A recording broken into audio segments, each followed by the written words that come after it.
Besigye ekisooka yava Kalulu era akugamba lunye nti akalulu tekayinza kuwangula mukulembeze nagamba nti olunaku olwaleero oba enkya obadde twagala omukulembeze ng'ali bweru. Kakati gavumenti etunula nnyo ezimu mu statement z'oba okoze n'ezitambulirako.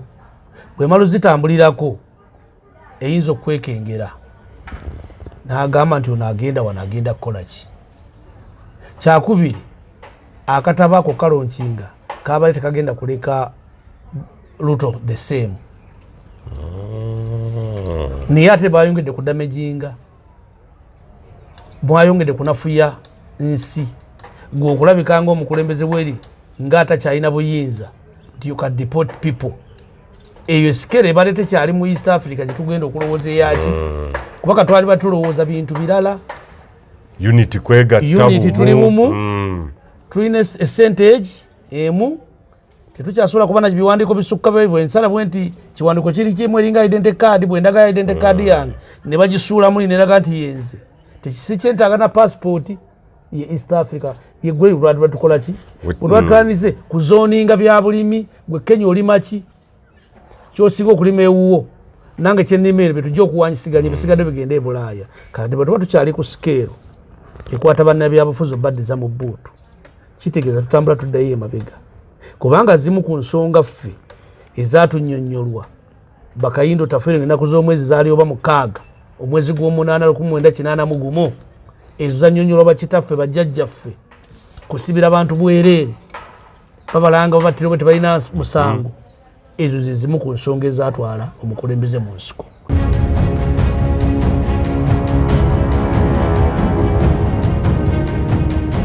Kenya, it's a corrupt country nayo. Yes, true. Abantu baleme kwesiga Kenya. N'ekyokubiri osobola okuzidizibwa nga ne gavumenti emanyi.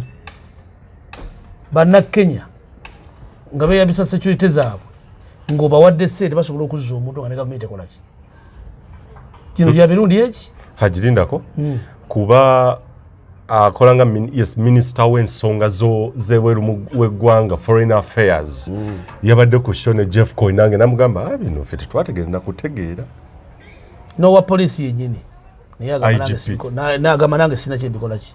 So kyangu nnyo Kenya ekyokubeerawo na wano kibaddewo abantu bonna abakwatibwa wano bagasire bazze e Rwanda gavumenti ya wano bonna teyabawaayo baali nga bantu individual abali mu security system ne beegatta abaana ne bakola dde nti wano waliwo omulimu nti kuzzaayo nti gundi ate kyetaagisa ki nti anywera wano bakwata mukwate katambaala ke mu bbuutu kubanga ezemmoroka agivuga n'etuuka e Rwanda nga teri agiyimirizza era okugezaako nti oyagala kumanya kiri mu bbuutu nga bakususpectinze nti olina kyotegedde naawe oyingira omwo ebiggwera eyo lugezigezi lwakulanga kubuuza kiki empula ekigulumba mu bbuutu.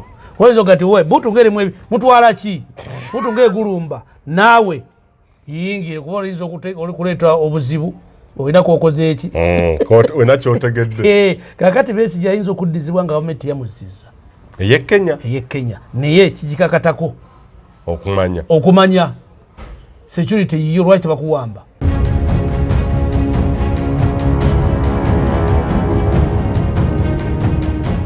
Besigye ayinza okujjuza akapapula nga omuwambye gw'omulaba muwangu omuleete wali ku migration ndiwandiika bakondemu oyingi kisoboka ku Besigye gwe tumanyi asobola kisoboka. Kakati yawambiddwa kyekigambo ekituufu ye yakoze eki ne bwaba yawambiddwa abantu abatali ba gavumenti kigikakatako okumanya kubanga bw'oba olayira okukuuma abantu n'ebintu byabwe. Yes. Kati awo gavumenti ejja kujja ku ekyo IGP ne bwanayigana emirundi 10 owa foreign affairs internal affairs bona ne beegana yayiseewa musango gw'amaanyi webale nnyo ate mu kukwatibwa bano abantu batandise okususpectinga bakaruwa kubanga time gyabadde alina okutuukirawo egaana bamuvuze ekiro mu woteri taliiyo kubanga Besigye bamuvuze ekiro kyonna yatuuse e Kampala ku ssaawa 9 ogw'ekiro kitegeeza yavugiddwa ekiro kyonna nga tawummuddeemu yaleeteddwa ng'awambiddwa n'ateekebwa mu mmoloka n'avugibwa. Yayiseewo atya ku booda yammwe ekyo kyokuwambibwa tokijjaawo. Ekyokubiri bano bamaze okususpect omusajja tajjala buzabuze de bakirowooza ndi mwali mu Kenya era waliwo amawula gabuliddwa w'amawuli na wani ono mundoza mukulu bali omunsi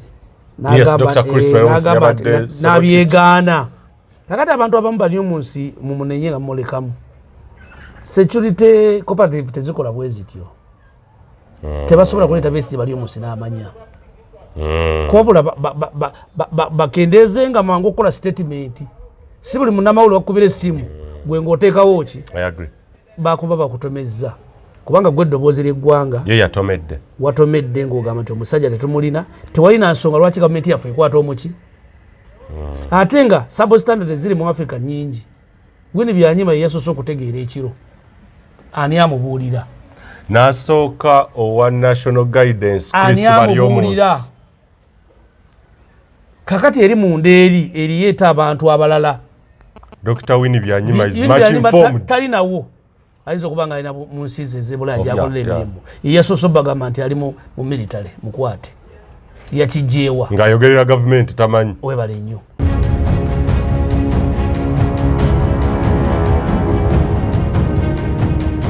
kyangu nnyo ne amekomanda okuzza besigye n'amekomanda tamanyi kuba mulimu ebintu ebitalinda kubanga gye bayita intelligence togamba nti amekomanda aba free ali wowe Kenya wawano okay gavumenti eteekwa okumumanya buli lunaku kyakola owokuttaka yes kubanga owokuttaka naye aba dangerous ayinza tumubalaizi n'atulyako ekintu naye bw'aba alina kyakola bategeeza omukulembeze asooka nti bataliya neeno bagisindise wano kiinako knowledge takiinako knowledge bamukwatirawo amagye g'otambuza okuva wano gadda wano oda ogijjeewa kubanga oda omuntu akkiriza kutambuza amagye aba muntu ogwo ye president kabeere nti mutabani waffe muhoozi muganda waffe yali ku bukulembeze bw'aba atambuza ekibinja kyonna commander in chief alina okumanya kiragawo era kigenda kukola ki biki byolaba emabega wa story ye eno Haji ono njogera ku veterani munno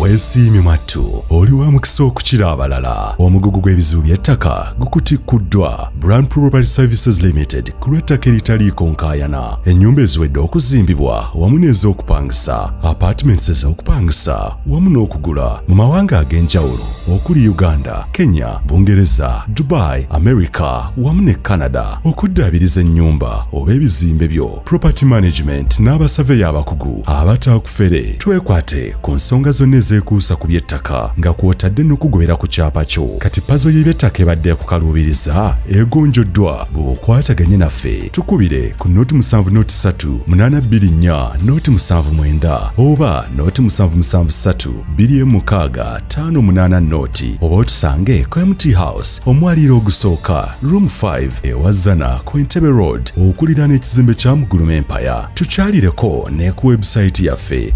www.brandpro.co.ug. Brand Pro Property Services Limited tutuukiriza birooto.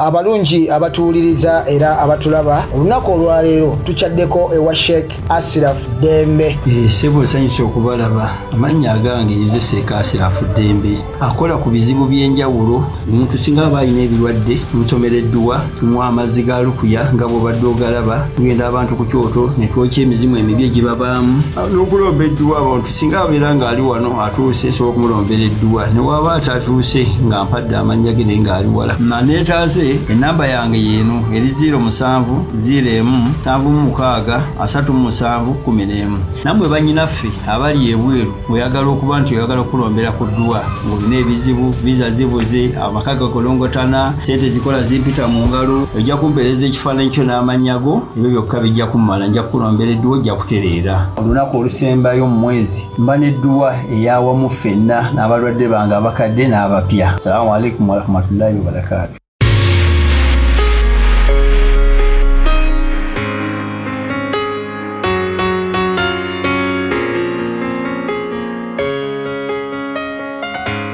nze Hajji Ashraf Simwogerere omuwandiisi ate era omuzanyi w'emizannyo.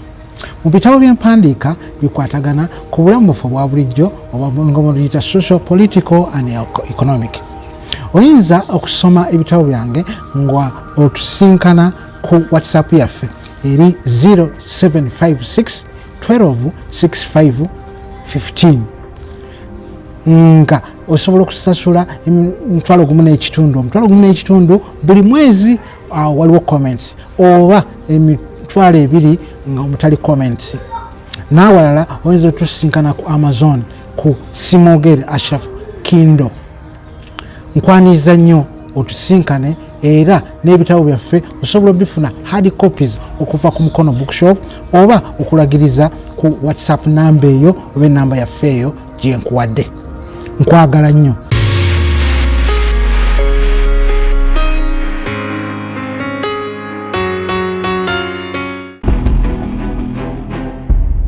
Uganda y'enkya.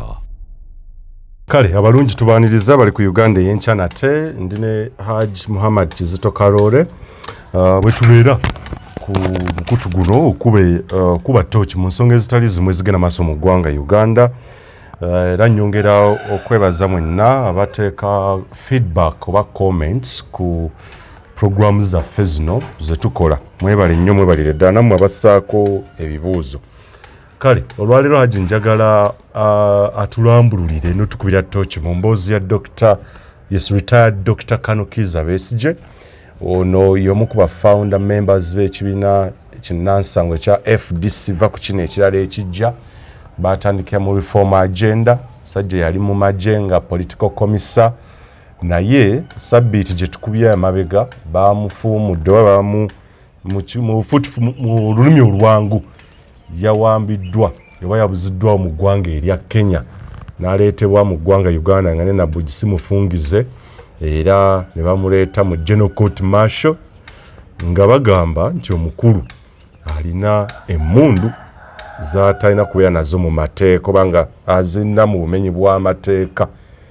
Olukuŋŋaana lwe yabadde agenda okubeerako yabadde agenze kutongoza ekitabo kya Martha Karua. Martha Karua ye yali runmate oba ye yali runmate yes mu lufuutifuuti mu kalulu ke Kenya ne Raila Odinga. Ebyobufuzi byabwe ababitegeera mu bitegeera nti yali runmate we nga bagendera wamu mu kalulu akakaggwa Samoei William Ruto ke yabawangula. Akatabo ako tukyebuuza oba kyabadde kitabo oba it was beyond. Ekyokubiri, is Kenya still a safe haven? Ddala kituufu bannansi ba East Africa oba abali mu East Africa bali safe okugenda mu ggwanga erya Kenya okuwangaalirayo wamu n'ab'oludda oluvuganya gavumenti mu mawanga ageetoolodde Kenya. Are they safe? Emboozi eno yeegasse ku ezo empitirivu ez'ekiwamba batera okubuzaawo abantu mu ggwanga erya Kenya nga kwogasse ne reject finance bill okwekalakasa okwaliwo nga bannansi bawakanya emisolo emijja egyali gyeteddwa mu biiru eyo eya budget ey'omwaka 2024-2025 eyawaliriza William Samoei Ruto okuggyawo ebyo n'okugoba abantu abamu abali mu cabinet. Kale tujja kuba tukwatako Kenya nga we tujja ne wano n'okulaba maaso gye tulaga retired Dr. Kano Kizza Besigye gwendi naye munansiko munne Hajji Muhammad Kizito Karoole. Kale Hajji nsaba nnamusize ku babuulizibwa. Nsanyusa bawuliza bwenna batugoberera. N'abateekako comment tubeebaza nnyo mulimu abateekako comment nga bazitegedde abantu bazitegedde naye muteekako comment kuba bw'oba tokitegedde tujja kukuddamu. Ebibuuzo bingi waliwo yateeka comment eri yabuuza nabaddamu naye simanyi oba yakitegedde. Waliwo yali yabuuza ku linnya lya Karoole. Erinnya lya Karoole baagala limanya. Erinnya lya Karoole ndi musajja muvuzi wa loole. Ndi musajja muvuzi wa mmotoka eza loole. Erinnya Karoole ndijja ku mmotoka yali UPD 526 ye Ford eyasooka mu ggwanga Uganda. Muroke yaleetebwa omwami Katulamu. Katulamu n'agiguza omwami bamuyita Serunjogi. Muroke n'agiteekako era musajja wa music n'agiteekako music box. Muganda wange Kamyufu n'agigula. Kati Muroke eyo mu buto nali mwana muto ddala myaka 22, 23. Yakolanga yasombanga obutunda Ekasese. Naye naleetanga trip 2 Ekasese Kampala. Erinnya eri Yakaloole liva Lukaya. Muroke yayitangawo mu misinde egitabangawo ng'abataka babuuza abakazi babuuza Akaloole kasaze mukwata abaana Akaloole tenalala kukola ki ng'era tewali mwana ayinza kutaayaya mu kibuga Lukaya. Erinnya eryo werikola ki weriva. Kati Muroke ezo nezivuga okuva wonna nezivuga Muroka jinji wano okutwala emmere e Sudaani, kutwala emmere e Chadi. Izo nanvuga loole netugenda Ethiopia walokonto getwala emmere y'aba SPLO ezo nazo natwala emmere ya SPLO Chadi walango yitira yeyawo n'ogenda zalinga kilomita 12 from yeyi. So erinnya kati erinnya nagenda okulizuula ng'ensi yonna erimmanyiddeko nenzija wano tubeera mu Kampala tuzimba tukola ki musenyu ng'abantu balimpitirira ddala mu butuufu bwalyo ngenda olizuula nga linnya lyange. Kati nga namba esinga okummanya erinnya eryo erikola ki ate erinnya lya Muhammad oluusi likola ki oluusi ayinza okupita Muhammad n'atategeera.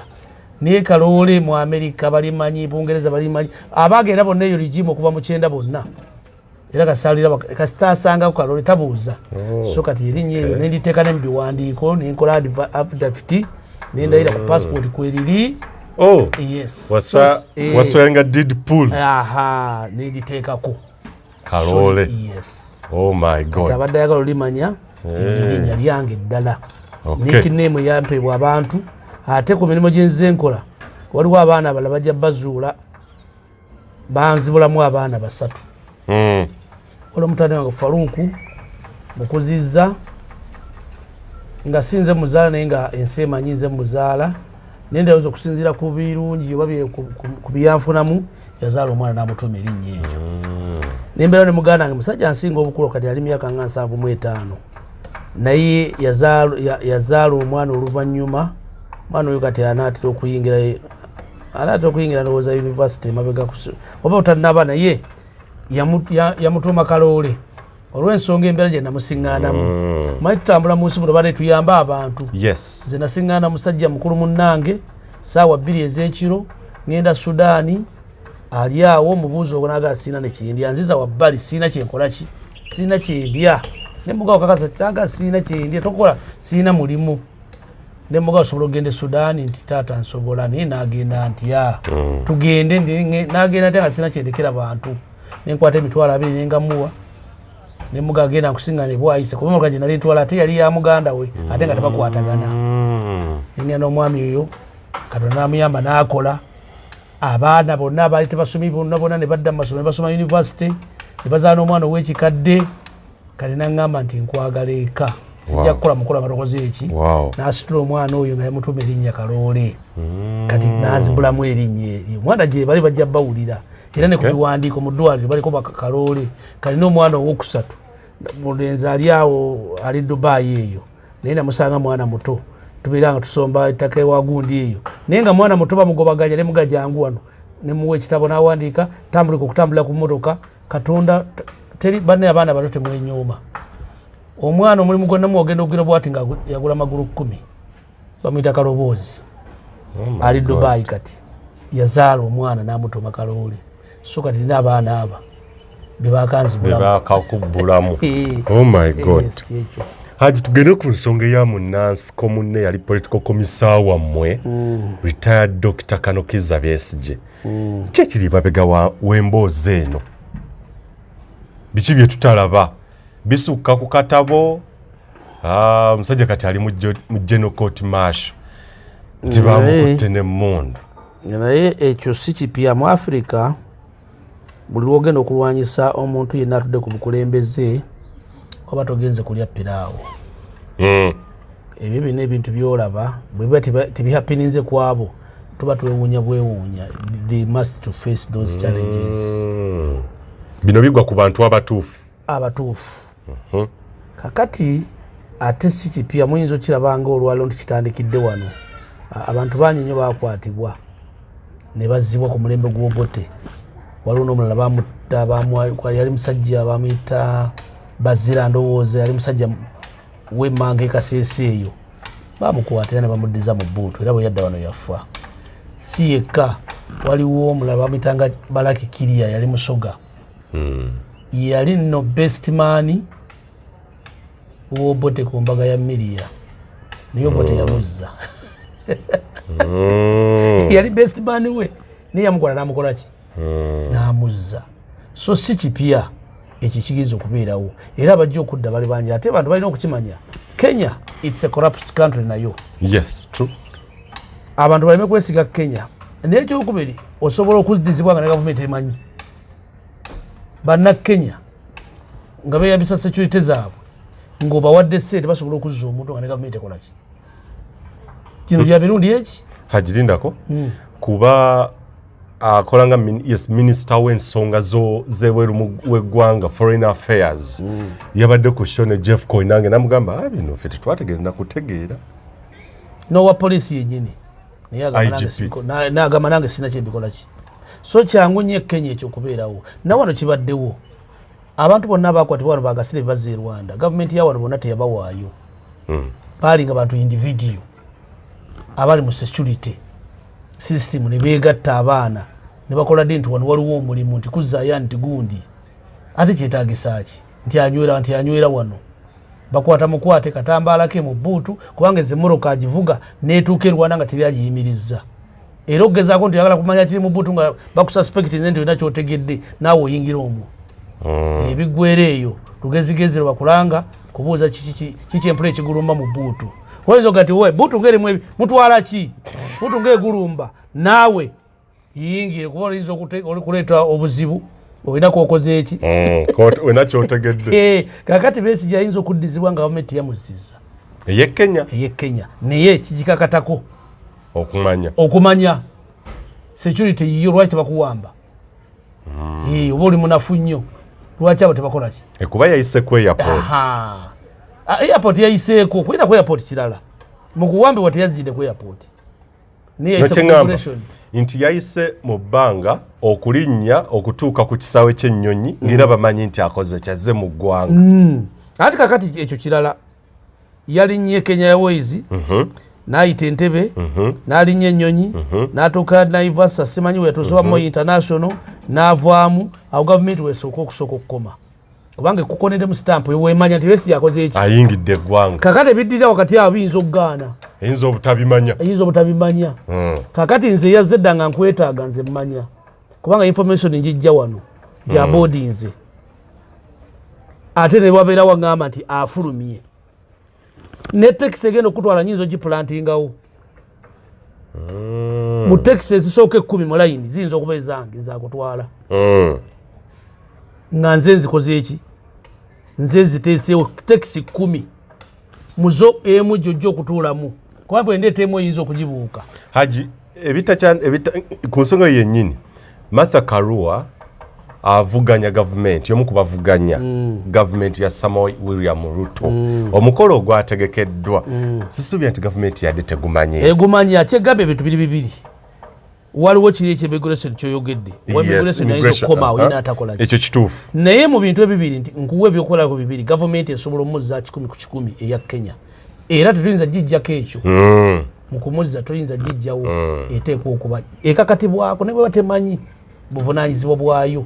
Omuntu yayingidde n'akonebwamu najja ate najja n'ayita ku ki kubanga ne mu hotel immigration eyemaraba eyo gavumenti 10 ku 10 oyo aba Ruto yayiseewo atya agwe wakumala bino byonna ebyomujja eri basobola omutanga totegedde yasaza atya kubanga etteeka omuntu asala atya awo ekyokubiri ateekwa okuba nga gye bamukwatidde Riverside njimanyi bulungi nnyo bamukwatidde ateekwa okuba nga ebintu byabalina mu hoteri passport batalina era banagenda okukebera obulungi ebintu gyebiri ate biyinza okuba nga babijjena ba security agencies kuba bamanyire mu hoteri mwe yakoze eki bateekwa ogisaakinga kakati yasaza atya booda okudda bw'aba yasaze booda okudda nga bakonyeemu ani yamukoneddemu Besigye ayinza okujuza akapapula ng'omuwambye bw'omulaba muwangu omuleete wali ku migration ndiwandiika bakonedemu oyingi kisoboka ku Besigye gwe tumanyi asobola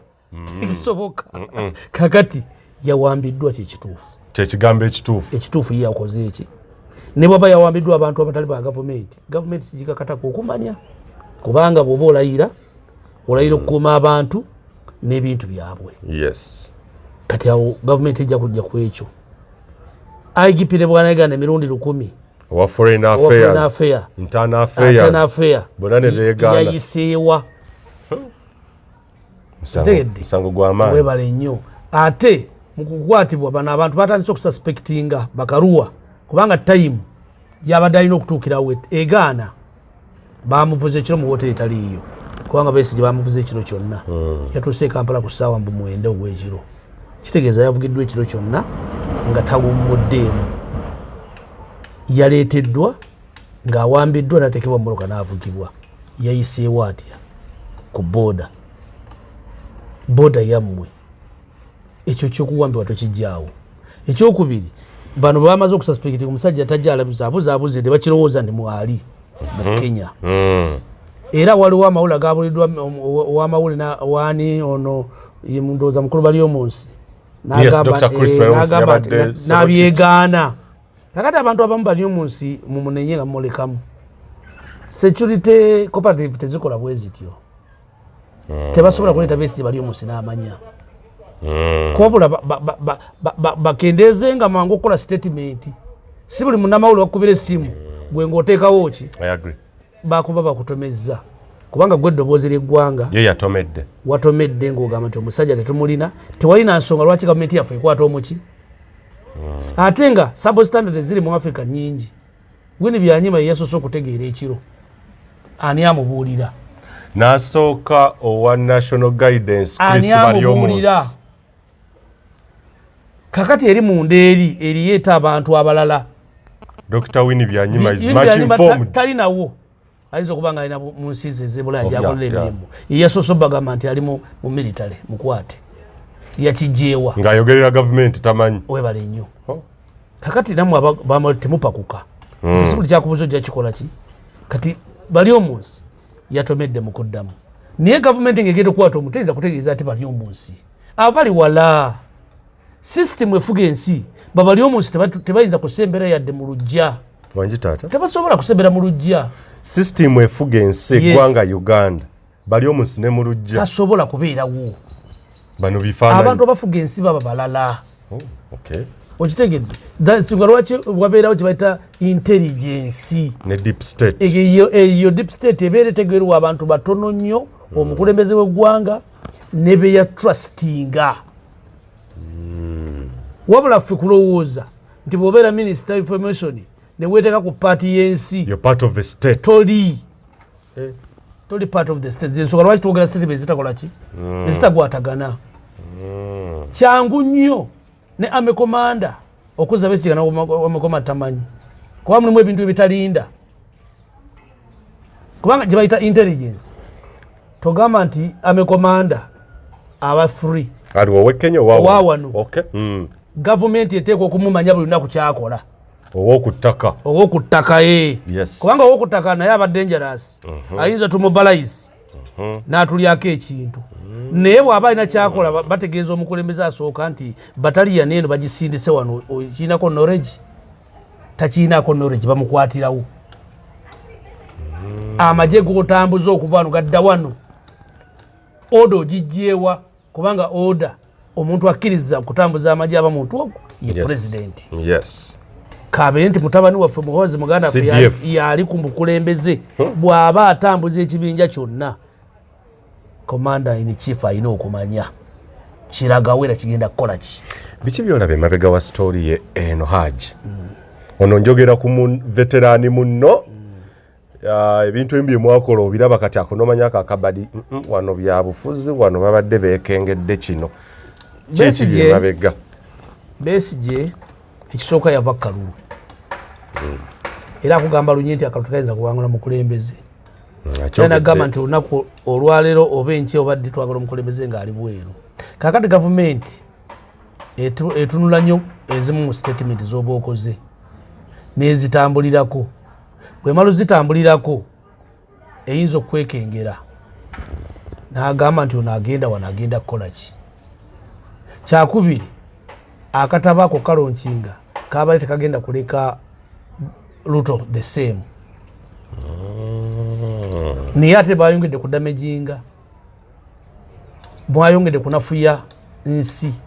Gwe okulabika ng'omukulembeze bweri ng'atakyalina buyinza nti you can deport people. Eyo sikere ebadde tekyali mu East Africa gye tugenda okulowooza eyaki. Kubanga twali batulowooza bintu birala. Unity kwegatta unity tuli mumu. Tulina percentage emu. Tetukyasobola kuba na biwandiiko bisukka bwe nsala bwe nti kiwandiiko kiri kimu eringa identity card bwe ndaga identity card yange ne bagisuulamu neraga nti yenze. Tekisi kyentaaga na passport ye East Africa ye gwe lwatu tukola ki.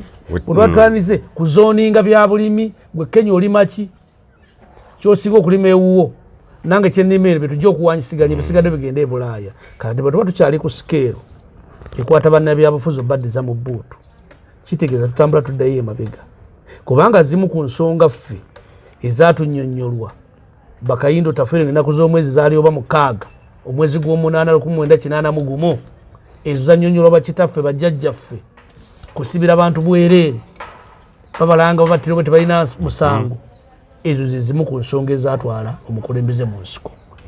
Era y'ensonga lwaki waliwo political commission okusomesa abo bakitaffe ne bajjajjaffe abaali tebamanyi lwaki ddala NRA esazeewo okukola ki okulwana.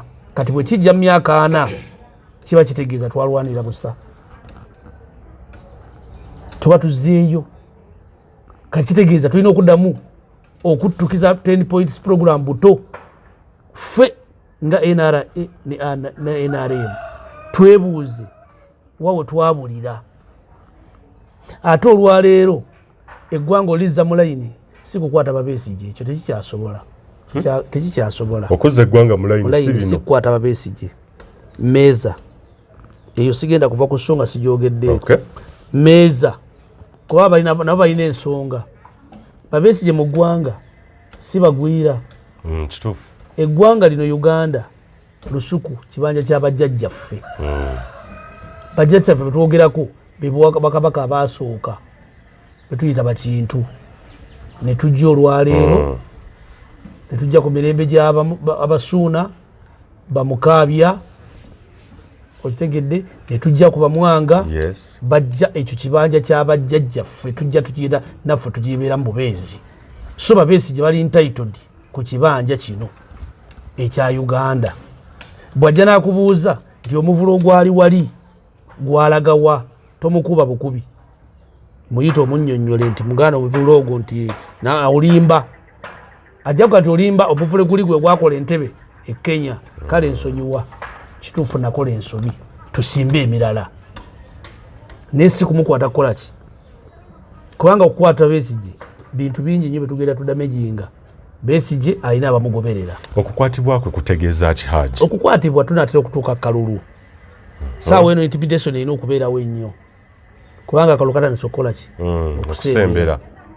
N'omuntu yenna alina abadde alowoozebwa okuba nti alina kyapanga intimidation eno egenda erina okubamu mu gundi ekibaddemu omupiira oluwago olubaddemu omukka ofuminamu akatuli kukendende mpola mpola. Kakati gavumenti eyinza okuba nga erowooza Besigye meetings babaga nti alina meeting gye yakola e Geneva, alina meetings gye yakola mu nsi endala. Kitegeeza abadde amobilizinga okulwanyisa gavumenti information bakola ki. Naye kati balina information bagaziye omuntu agenda okulwanyisa gavumenti ku magezi gemmanyi kubanga teri Museveni alina okumanya ekintu kiri kimu nti bwe yali atendeka abasirikale mu NRA ere badokita abo bonna tebaali basiru bategeera. Tewali muntu ayinza kukeera ku makya wano kwambala pistol 2 agenda zo Kenya mbagera kuwamba Museveni. Bino bisuka ku pistol bya pistol siasa. Agenda kubaani Kenya. Besigye yakutte pistol Kenya zigenda kubaani. Agenda kulunga agenze mu kuteesa yadagala kumamula gavumenti ajambaliraani Besigye pistol. Pistol kikyegassa Besigye nga ali Kenya. wadonga tagikola ki tasobola kujambala kakati mulimu ebintu byetagisa okugaziya okusukka kwekyo bw'oba oyagala okufuraminga ekintu waliwo ekinene kiyinza okusukka ku ki si bupisto bubiri si kyekyo kintu kiba kitono n'abapanga emirimu ng'egyo abamu bwe gibanga mipange baba bakyali mu magezi mato. Oh my God. Yes, gaba matono ku level ya Dr. Kanukiza Besigye. Yes, toyiza muteeka ku ekyo ate ng'oza omufulaminga okumala ebbanga wamuteekako omusango ogw'okukwata yes. Bakugamba munnabyabufuzi omu ku basinze okusibwa mu nsi si Uganda si Africa naye mu nsi yonna Besigye bwali naye bukyanga mumusiba temumuteekangako luzira waliwo omusango ogumukoze eki ogumuse muvi. Yes, mumukwate mumuvunaana omusango guno gwennyini gwalina nga pistol muzireete ne bw'otomuteeka mu General Court Martial Court leeta buyina omukakafu muteeke mu kooti Besigye bajja musigisa omusango era bamusibe. naye nga Besigye asookola ensobi y'okuba na pista ezo kyekiri kyensooseko kyenkugamba nti abantu bonna abayita mu NRA tebaali basiru. NRA yakola ekintu kinene nnyo okusapinga abantu. Omuntu okera ku makya nga weenoonyeza emmundu weenoonyeza emmere weenoonyeza eddagala weenoonyeza olugoye ng'oli mu ttale emyaka 5 ekyo kintu kinene nnyo wamala kinene nnyo. Besigye bwe yalangirira nti yakalula emyaka 10 kati giweredde ddala nti akawo tekasobola kujjako n'akyemalira. Gavumenti ebuuza ki ekinanzijako eyo question ebeerawo ng'ogenda Kenya otandise ne bwe naalibadde nze era mbuuza nti kanzijako oyagala kunzijako naki ekibuuzo kisigalawo kubanga bakulembeza abasinga obungi oba tebamubuuza nsobi ki gye wakola n'agamba nti pulezidenti yagamba nti ngenda mu nsiko bwe mabba akalulu nalina mumukwata. Obugayaavu bwe yakola bwamusuuza obukulembeze.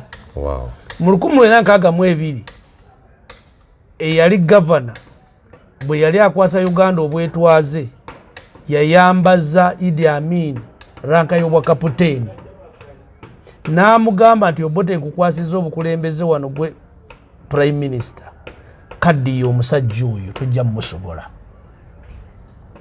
okunyooma Obote yaluzinga obukulembeze Amin abukola ki n'abutwala.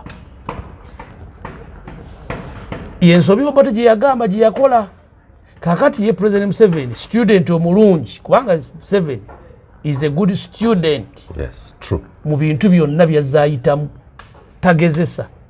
Mu 1973 ekyo kye munamuyigako mu 1973 baalina kampu e Bugisu erwanyisaani Idi Amin ne bateekayo abaana ne bakwala ne kaadi nga ziriko University Makerere nga baana ba ssomero naye bwe bagenda ewa Mawumbe Mukwana mu Maluku Estate bagenda bayitawo Maluku Estate waliwo intelligence yafuluma nega nti muno mulimu abantu abakyamu ne batandika okugoberera abaana abo baali bavubuka bato nnyo bw'olaba president w'emyaka 8 today nojjako emyaka kumpi 6 emabega kitegeeza eri emyaka 20 abiri yali azanyira bwe babagoberera yatunula n'agamba bannaye nti waliwo ekijja nti tubakuba amasasi bande bamuga nti nedda tuli baana basomero ye bwe yali atuula bwe yeesigama yabala waakola ki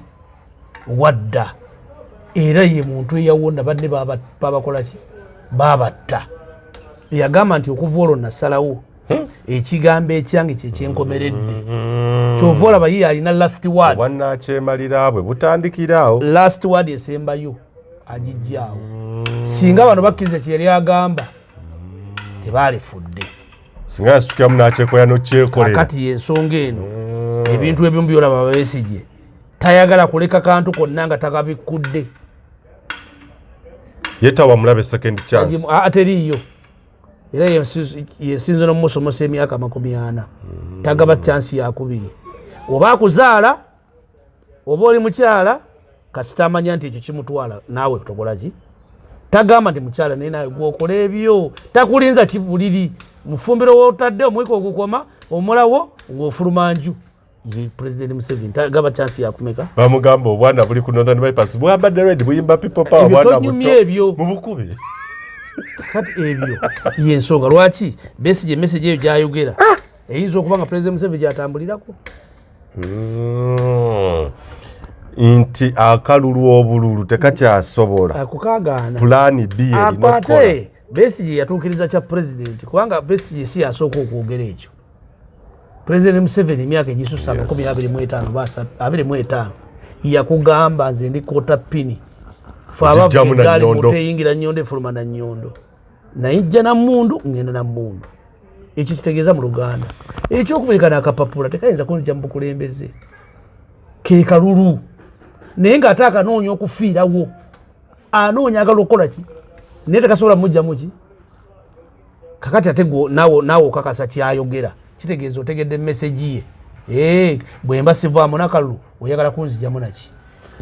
Ekibuzo kino kikulu Haji, how instrumental is Kenya mu kumaamulako gavumenti ya Uganda ya enkizo yayo eriwa Kenya kubanjika ne President Museveni yaje yamisa nnyo mu bamoyi baani how instrumental okuwamba gavumenti etya mu Uganda Dr. Kanokiza Besigye kuba singa abadde Tanzania akati abakulembeze bonna bwe baba bajja ne balinga kantule kiteeka okubanga mikwano gyabwe bw'ataba mukwano gwabwe omulaba ayinza okukola ki. Pulezidenti Museveni ebbanga lyonna yayitanga Kenya. Kenya gye yajjanga sente zaali zimutambuza ng'agendewo omukulu bamitanga Kazoola yali looya we yasiŋŋaana ne mukyala wuuyo. Kakati ensi bw'emala okubeera nti egaba free passage ku bantu bavuganya nabo aba afuuse mulabe we. Kakati bannabyabufuzi bano balina okukimanya nti Kenya zino safe way. Okomawo mu ssaawa yonna nga babaagadde okukola ki okukomawo bakuddiza mu ssaawa yonna nga babaagadde okukola ki okukuzza nga Besigye bwe yakoze eki. Kakati state eriko today ekwatagana bulungi ne state ya wano so tosuubira kukolayo kintu kyonna. Ekyokubiri Besigye bwe yadde agenze sigamba nti yabadde aseketerera Museveni yekka ne Ruto kubanga Masaka Arua today akatabo ke yabadde awandise tetukamanyi ne konte tetugimanyi n'ebigenda okwogerwamu tetubikola ki naye oli abimanyi si birungi.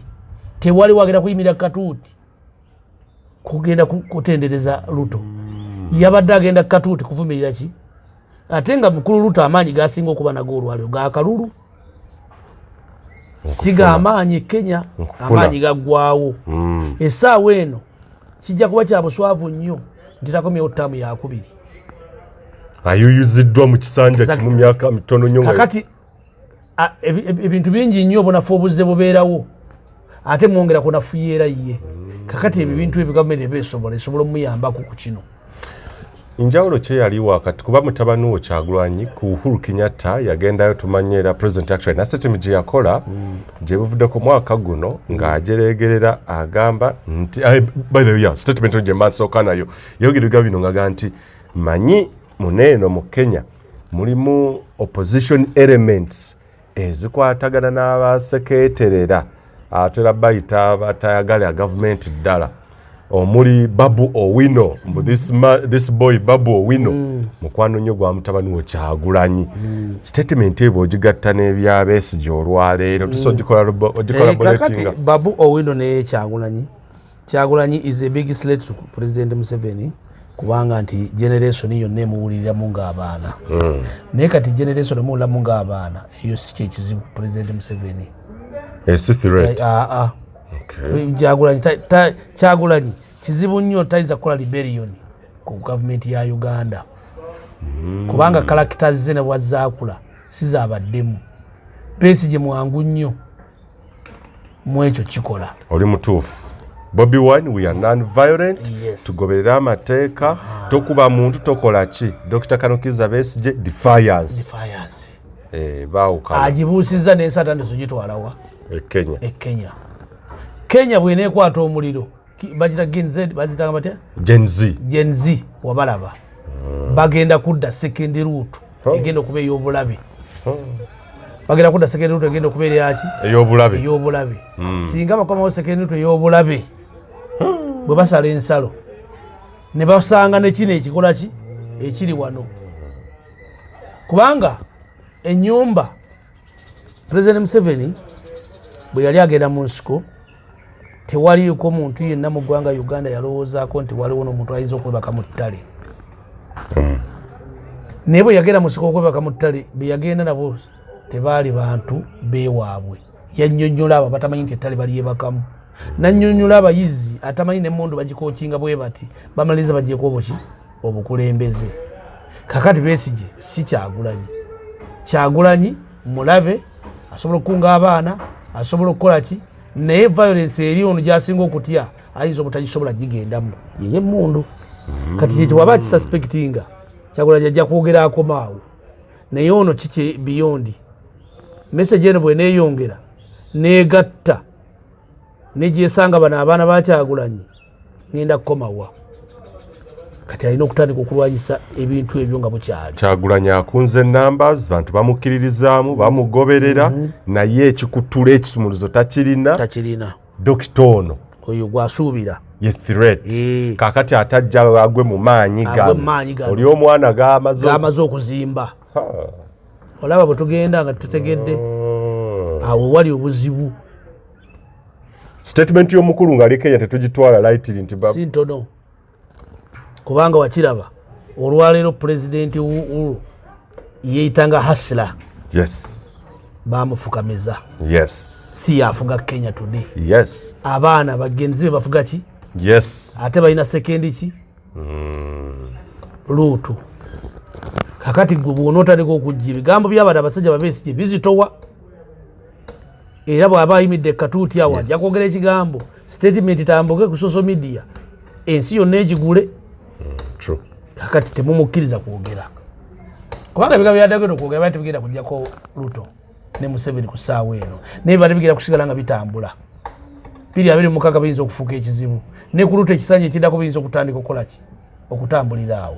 Tutune ku impact ekikolwa kino kyalekedde ki Ruto ekyokuwamba kuba na wenali ndaba Citizen Television baga nti thousands nkumi na nkumi aba na Kenya banji babuziddwa tebamanyiiko mayitire okuvira ddala. Kenya bokka Sudan yabuzibwako abantu, Ethiopia abantu babamenye bangi nnyo ku mawulire gy'ekiro. Abantu ababuzibwawo kyevuga nti Kenya yo kyangu nnyo ate si Kenya yokka na wano kibaddewo. Ababuzibwawo nga bazibulirwa ndaba balaba kibaddewo. Kakati mu Africa ekyo si kyekintu ekiyinza okwewuunya naye ekintu kino ekyabesigye impact ki? Impact gyekirekera Ruto nene nnyo eri gavumenti ya Ruto. Ekisooka Ruto tofuga nsi kasita ababiri bagamba Foreign Affairs Minister ne Intano ne IGP sitwategedde kitegeeza muli kuki twatukyalina ensi baali badde balina okukakasa twamukutte eyo state entuufu nga tumuteebereza okuba n'ebintu ebitali biki naye mu kumukwata yabadde alina kugalirwa Kenya. Yes. Talina kuleetebwawa bw'amala okugalibwa Kenya n'avunaanibwa emisango gy'okusangibwa n'emmundu kuba Besigye si musirikale Kenya. Gavumenti erina okusooka omukwata okumuvunaana ye Kenya musanga na pisto 2. Yes. Eyokubiri yo yabaddewa kubanga kyetusooka okwagala eno ze emmundu tuzirina naye ono gw'obadde oletedde eyokubiri yaani naye tumwetaaga mutubuulire munnakenya si munnakenya naye ne tumunoonya mu Kenya naye ne tumuleeta omuzannyo gwadde gutandikira wali bwe mmala omukwata owokubiri amuleese oba amwogedde n'ayingira mu kkooti n'atandika okuvunaanibwa.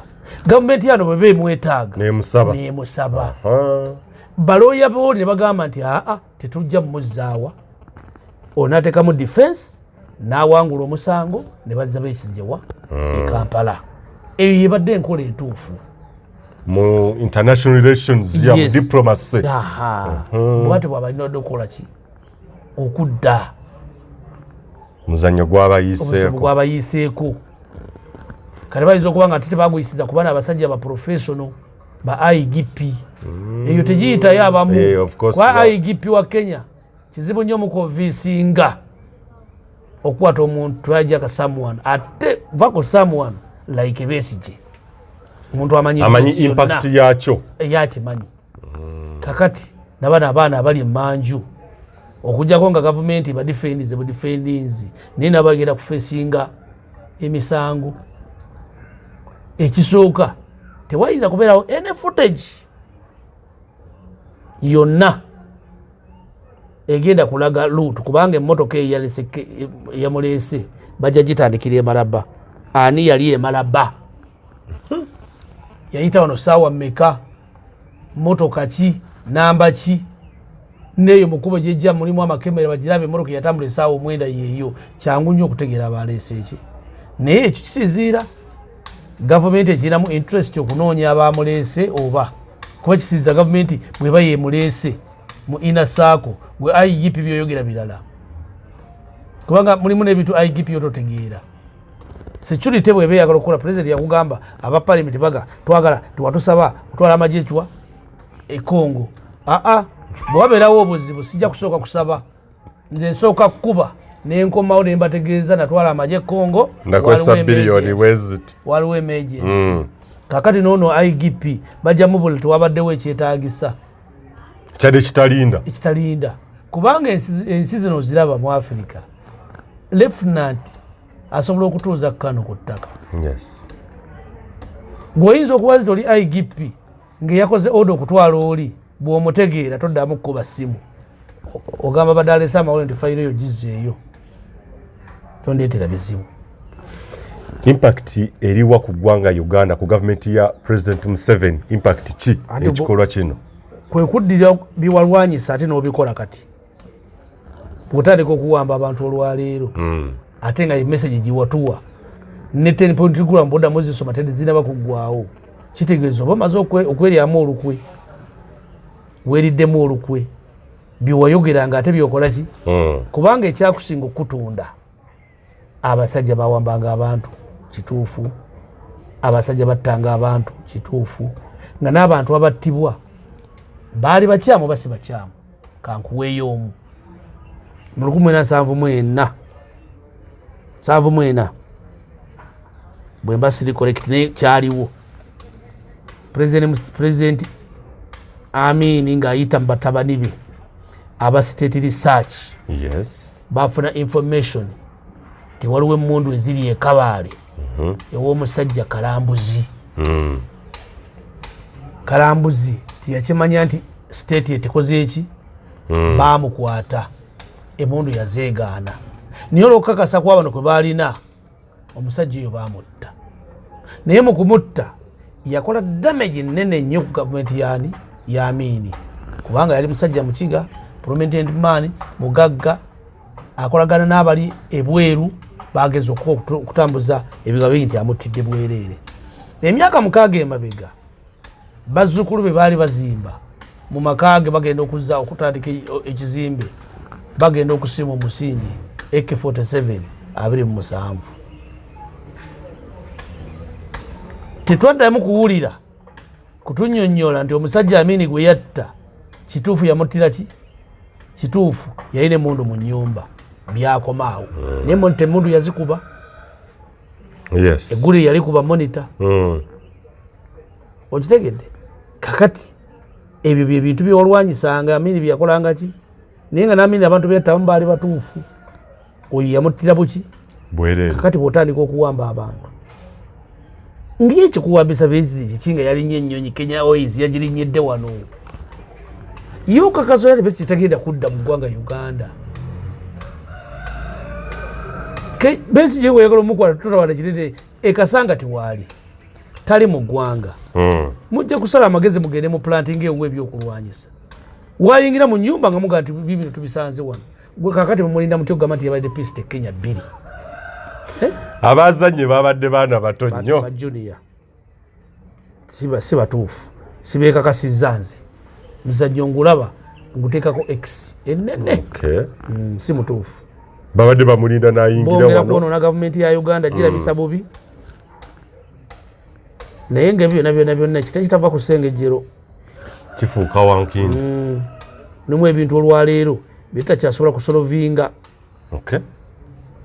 eggwanga lino lisolovinga olizaawo tulina kutuula tetukyasobola kusolovinga bintu na mundu tetukyasobola kusolovinga bintu na maanyi tetukyasobola kusolovinga bintu na kooti maso ebyo byonna tulina bitunuulira kubanga tulina ebintu byetukola nga naffe abaana baffe abali mu magye future egenda kubabeerera enzibu ozze n'otuula wajo otudde nti ndi ku court martial gwe mulamuzi gwe poliida emisango gy'owoza ogirabira ddala nga tegikola ki tigiriiwo era si mituufu. Ekibuuzo kino waliwo yakimpeereza ng'abuuza nti ng'eyaliko omusiko afunako information weno oba mu maaso otaba mulumazimaze okuwangula nti waliwo meeting gye baalimu abakulu abo nga mulimu abamu abaali balina okufuga emyaka nti Museveni bw'ovaako Besigye bano bamuntu muntu teyaliimu ekintu ekyo kyatambulako yali muntu teyaliimu Besigye yaliko teyaliiko ajja atya naawe bani abalina ekiwandiiko ekyo kyajja naye simanyi oba kyali kituufu nakisomako kyaliwo kyali kya 50 years master plan kyalimu abantu 75 Besigye teyaliiko taliimu Besigye afa kiki ekituufu tuve ku bino ebya the inside information akati Besigye beyond the struggle alinganga abagatta ku lutale luweero Besigye bw'atuuka mu Lukoola yafuna message eya president ya 10 point program ye n'alowooza nti ye president kyakola ki nakugamba nti twasanga omugugu omusibe nga tetumanyi kiri munda ffe ng'abasiraamu twetisse omugugu tugenda okutandika okugabulanga bigodo bye biva mu mugugu twatambula buki butambuzi kakati Besigye bonna bajja okulwana nakugamba ekigambo ekyo abantu balina okukitegeera nze wentegeerera buli muntu abala ddiiru nomanya nti ono yansiriwaza nze nga nembeerawo nemanya nti His Excellency President Museveni abamu yatusiriwaza buki busiriwaza kankubuuze NRA etandika ng'ennaku z'omwezi 6 ekabamba netambula 1996 ennaku z'omwezi 26 newamba obuyinza kitigizi etandika 9 91 nga 6 ogwokubiri olunaku luyakuba kabamba lutukakasa NRM lwekola ki yes nze wentegeerera ng'omuntu omubuufu 001 Kaguta kituufu ye nannyini gye yalikola RO 002 Eliya Kategaya naye mutuufu personal friend RO nga basoma abaana brigadier 003 Black yafa 73 awo neteekawo question onajja ate mu layini yaffe fe abatandika kampani yaffe mu 81 ate ow'73 ajja atya nga mufu ajja muki mufu 00 Black namba 4 abo n'abantu baafa mabega kakati zenga ategeera amangu neneddira endiga nenfuna omuziro gwa kibuuka nemmanya nti wano twali muzannyo mulala kibasi n'okibuuka yes nemmanya nti wano twali muzannyo mulala omuntu akusiriwaza muntu bw'ototegeera nti onambaze obwongo sigala oli musiru kati Besigye baagaana okumanya nti omusajja ono olugendo lwe yali agendamu siru yali atunnyonnyola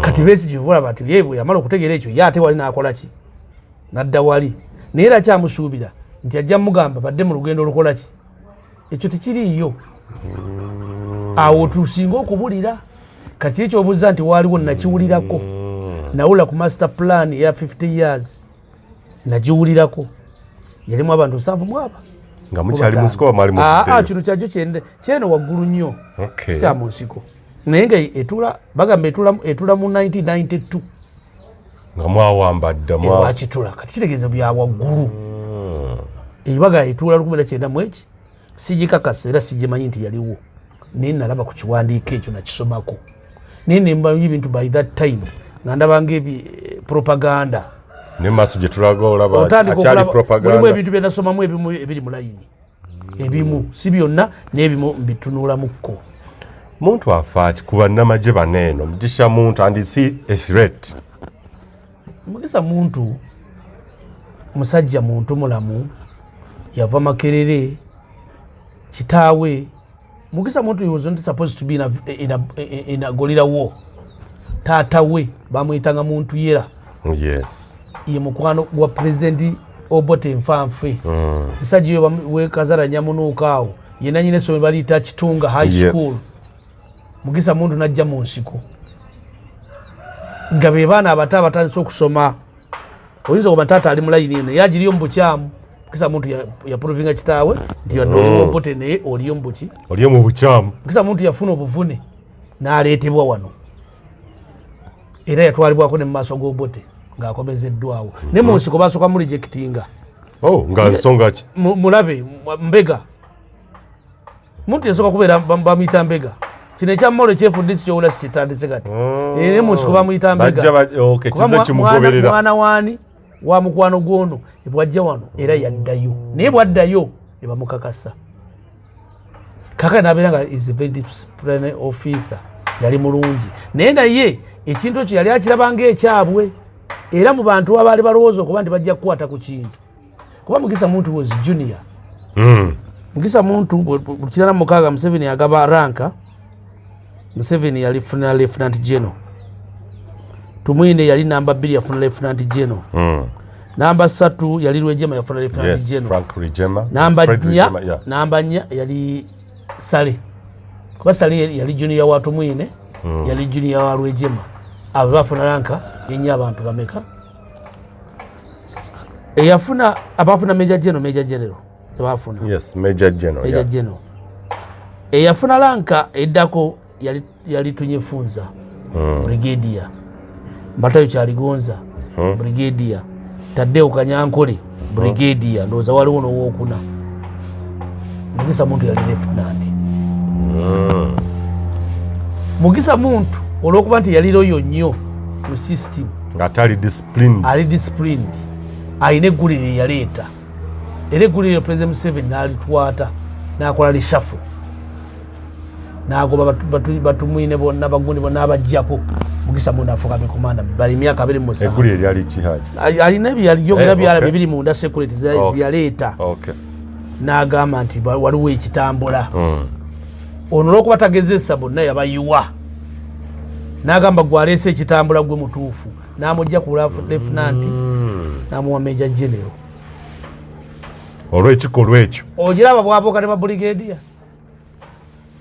n'afuuka army commander kale bamala okufuuka army commander naye alina entalo ziyalwanyisa kuba alina be yasamba zirina abantu bangi byakuba enkokola bemmanyi n'alowooza nti agenda kukola ki naye nga ye kozi gy'aliko agimanyi nti tukutte lugendo luno Mugisha Muntu kozi gyali aliko yali agimanyi olugendo lwe yali akutte olugendo lwali lutuufu baali balowooza nti bagenda kukyusa Africa ng'abaana bamanyi atugenda kukyusa Mugisa Muntu eyo yali aim be baali babesigye abantu bangi nnyo abajja nga bali genuinely kubanga ebigambo ffenna twali ku ekyo basajja bobo tebasa abantu basajja babi nnyo kubanga ekyo ekintu si ffe twakiraba ffekka abakulembeze abasinga obungi bawuddisa n'abasajja bonna baaliwo abaali ab'amaanyi mu America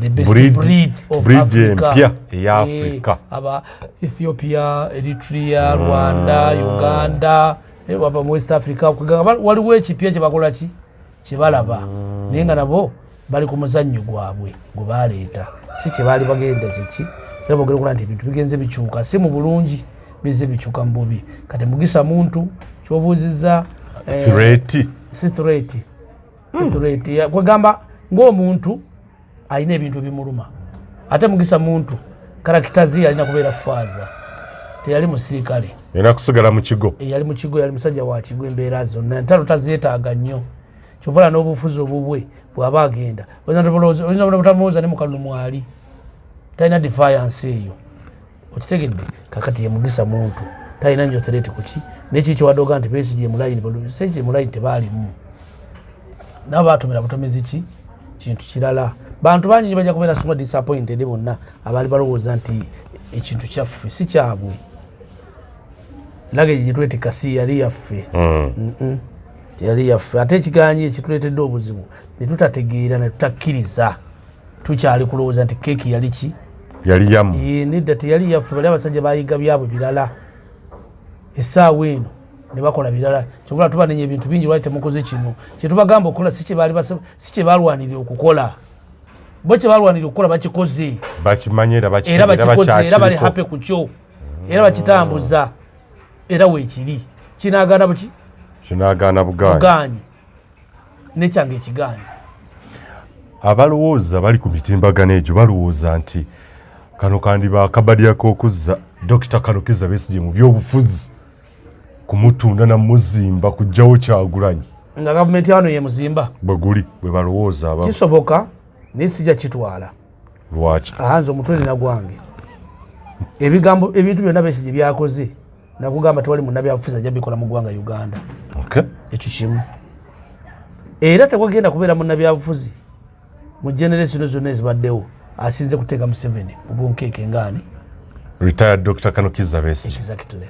Kalwaki mugamba nti nno nti muntu wa gavumenti yemuteekawo kubanga Besigye bagamba tajjanga kukuvuganya Museveni. Ekyo kibagamba kyogera nze okutegeera okwange kuli beyond that. Besigye ye true opposition bangi leader.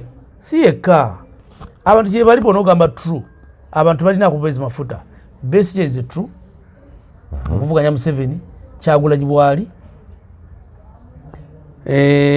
Lukwago wali simujjako nkumenyera abantu bekakasa Ibrahim Nsemujunganda mulabawo bwe mala okumujja waawo ninamuka nga basalamu musumba abantu mwebali naye Katonda alina amafuta gwagayiwako amafuta gajja ne gatambula ku Besigye gabavaako gali ku Kyagulanyi olwaleero.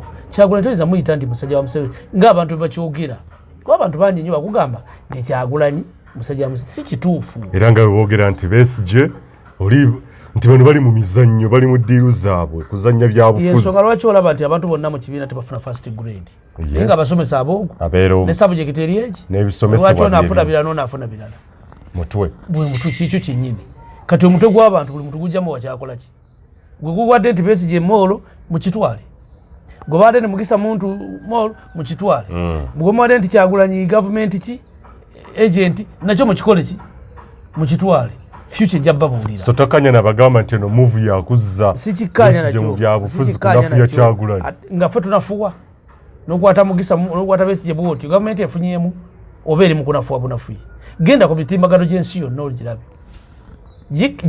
praising gavumenti oba gikondeming of kakati course olwo tuba tufunyemu muba mwekubye exactly.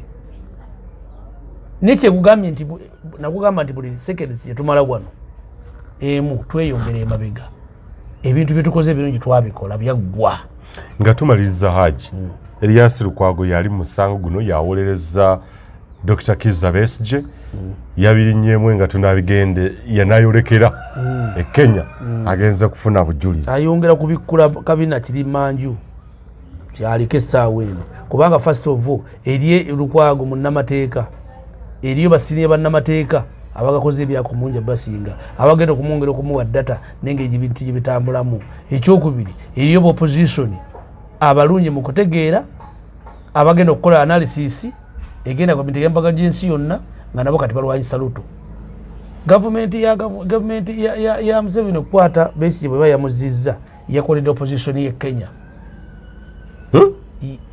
President Museveni bwaba yakutte Besigye oba abaana be bakutte Besigye nadda kyakoledde opposition 100 oh my god yes kubagenda okubira luto kati Bamatha Karua bababo wino wano webafunira wabalabi wali omusayi Orengo sajja w'amaanyi genda osome gundi yo girabe okitegeera Balukwago be batudde nabo babuuza ebibuuzo byombuuza naye buli kibuuzo kyombuuza bagenda okyanukula kimaliriza kitufumita losi ya Ruto Museveni wini ya opposition njuyi zonna gyeraga abadde yajja Besigye emabega nga kati abamu bakomawo ku platform sympathy tandise okola ki okudda sajja bambi nekiki kati wegamba mulimu ebintu byetukola nga tetwali bikoze. General Court Marshal biggwera wa Haji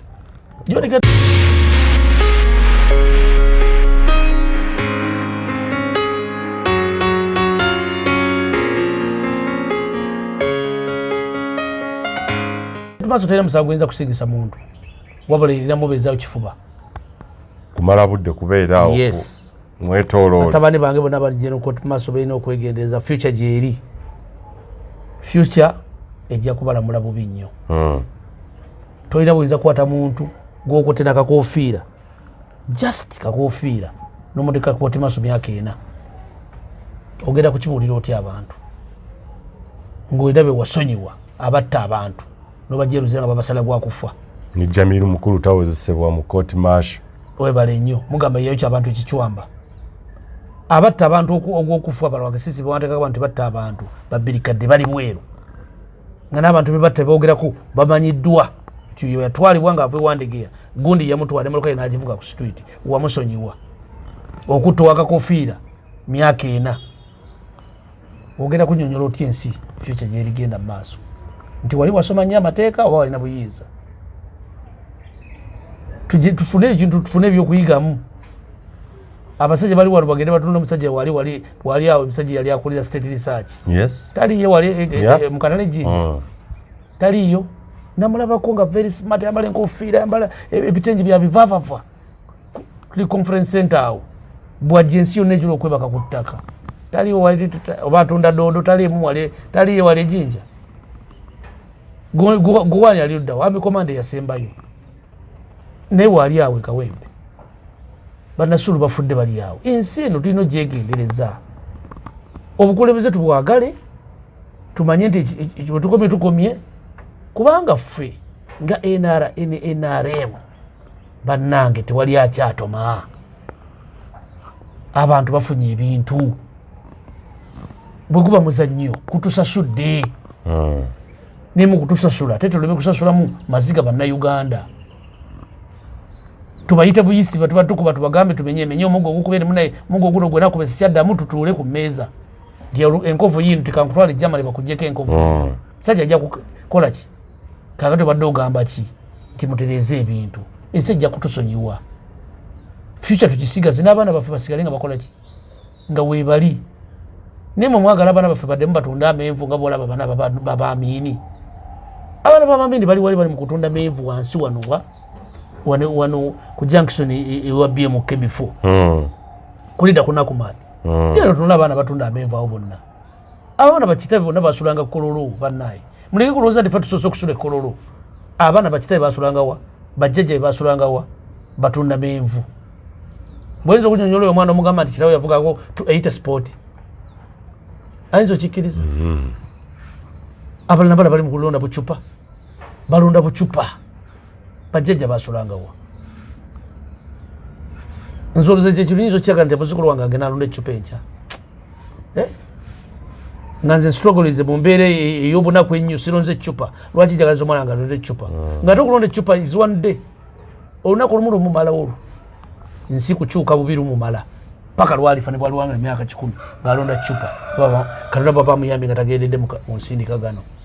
Ekyo si bitwetaaga mu nsi so simanyi lwaki bakulu baffe bakitaffe bajjajjaffe they can't sit down ne balaba ekiriwo omuzannyo twagobulaki mutuufu twagufunamu tugaggawadde tulina niye okubeerawo ffe tugenda basigadde batyabo kubanga first of all abazzukulu tebamanyina biri mu maaso.